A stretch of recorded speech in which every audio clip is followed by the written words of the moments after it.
For my Manai Kalani Innovative Teachers research this year, I decided to look at blended learning and how that could be used to support NCEA success. Now, my key points for that was how could deeper learning be extended and how solo taxonomy could support that so the students could have access to those higher levels of merit and excellence, and how Google Apps for Education and other online tools could help the students to do that both in the classroom and out of the classroom. So my plan was to always aim for excellence. And so to do that, I had to assess where the weaknesses were in the course. Now, in design and visual communication, I find that the students are really good at the design ideas, they're really good at the drawing skills, but the weakness lies in that analysis area that we have to do. They have to analyse the work of others and they have to analyse their own work. So my plan was focusing on building up these skills, building up these analysis skills. And I wanted to do that using Google Plus Communities, using Google Sites to present their work at all times. And I wanted to work out how we could blend it all together, because we still do drawings on paper, we still make 3D models by hand. So how can we blend all of this online stuff with the physical things that we have to do? So we use Google Plus Communities. There is one for each year level. And the way we use these is the students take scans, photographs of their work, upload them to the Google Plus Communities, and then we write comments on each other's work. They have to write a positive comment and a supportive criticism comment. And then they take those comments to help them write their own analysis. Now, I've asked the students what they think about this, and they tell me that they find it much easier to critique the work of other people, critique each other's work, than they do looking at their own work. Now, the next thing that I was looking at is the use of Google Sites. Now, I wanted to use Google Sites as an online portfolio. So all of their research work, all of their design work, all of their project work is there on a Google site.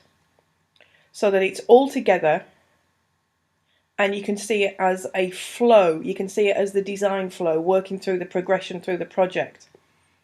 And if they start this at level 1 and stay with me at level 2 and level 3, then they've got a full 3 years worth of portfolio for graphics there all together in one place. It's not hunting about looking for things. Where's this piece of paper?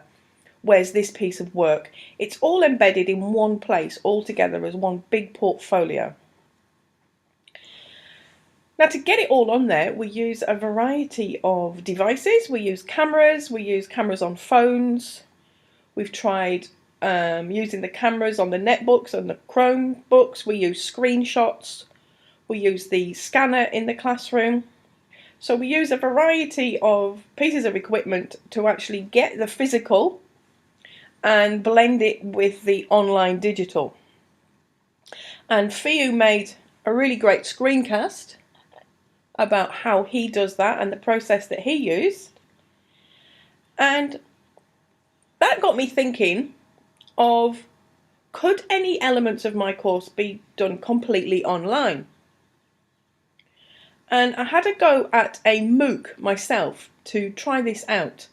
And I took various elements from that MOOC and designed an online level 1 course. It was one of the standards that is worth 4 credits.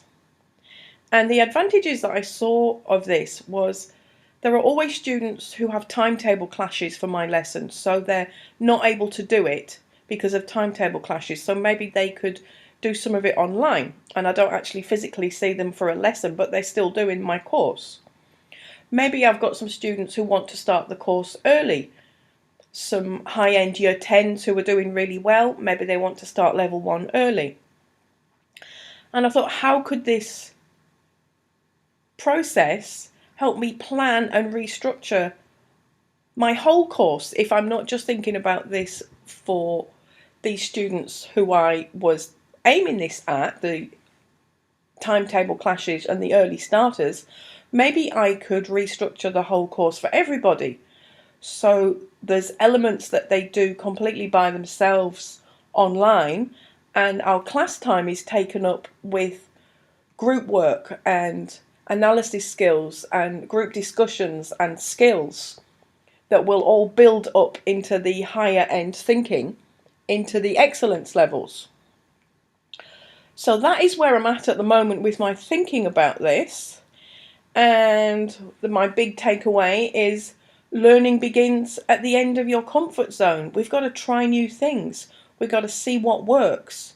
We've got to keep pushing those boundaries if we want ourselves and our students to stay on top of the game.